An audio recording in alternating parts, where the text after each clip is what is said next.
So what we see in many businesses today is a couple of what I call dysfunctional models. The first one is where the business owner decides that they need to develop themselves. So they do some training, education and development. They come up with lots of great ideas that they'd like to implement into their business.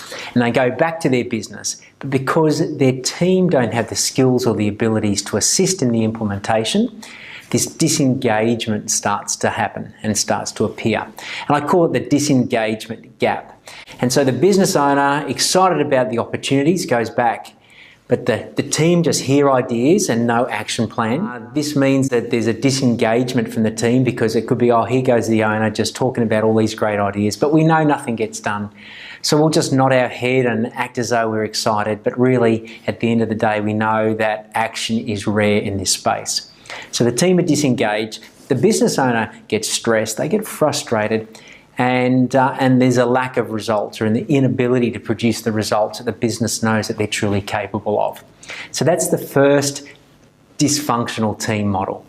The second dysfunctional team model is whereby the business owner feels that they know everything. And it's the team that need developing. So what they do is they say, listen, I'm sorted to themselves, but hey, there's some great workshops on these particular topics. You go along because you guys need it. And they may not actually say that, but that's what they're thinking. So initially, the skills of the business owner are at a higher level than the team players. But over time, the team players grow and develop in their own skills around leadership, communication, implementation, productivity. They go back with these ideas and concepts to the business owner. But because the business owner themselves isn't growing and increasing their awareness, what happens is the team players don't see any benefits of going back with ideas. In fact, they go back disenchanted. And the disenchantment gap starts to arise. So where they go back and say, well, we're growing and developing, we can see there's opportunities and ideas for the business, but the business owner, well, they're stagnant, they're stale, and nothing gets done. So what happens again is results stagnate. And team players become disenchanted, they get frustrated, and eventually they leave for a business and want to go and work in an environment which supports their growth and development. The business owner then blames the training. You see what happens? We send them to training and they get up and leave. Unfortunately, that does happen not too many times, but it does take place. But there are some ways that we can head both of these off.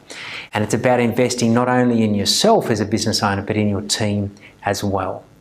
So the functional business model is where you as the business owner is growing and developing, and you're also bringing and grooming up your team players as well.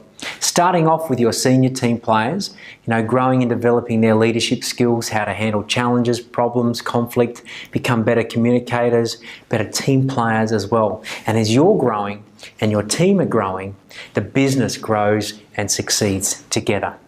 I want you to think about those skills and abilities that you're not taught at trade school, you're not taught in the traditional sense, but these are life skills that when your team as a whole work together on, produces this magic environment where it's a pleasure to go to work every single day. And again, these are more of the softer skills: communication, relationship building, how to deal with challenges in the workplace, managing conflict, time management, productivity, how to serve and add value to the customer's experience.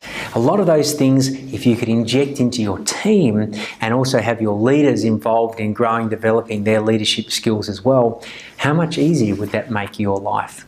So I want you to contemplate, are you heading down the dysfunctional team model where you're just growing and developing yourself? Or would you like to head down the functional model where you can see down the track, you can invest in your team and in yourself and you'll get a return from that? One of the faultiest patterns of thinking a business owner can have is when they say, I know, but what happens if I train my team and they leave? Well, the opposite could be, what happens if I don't and they stay? Training is an investment that you may not see immediate results, but if you keep planting seeds, creating the environment where your team players can grow and flourish, you'll have a great business that produces results, you'll get great rewards from as well, you'll build your brand in the marketplace, and it will also help you attract better quality team players in the future.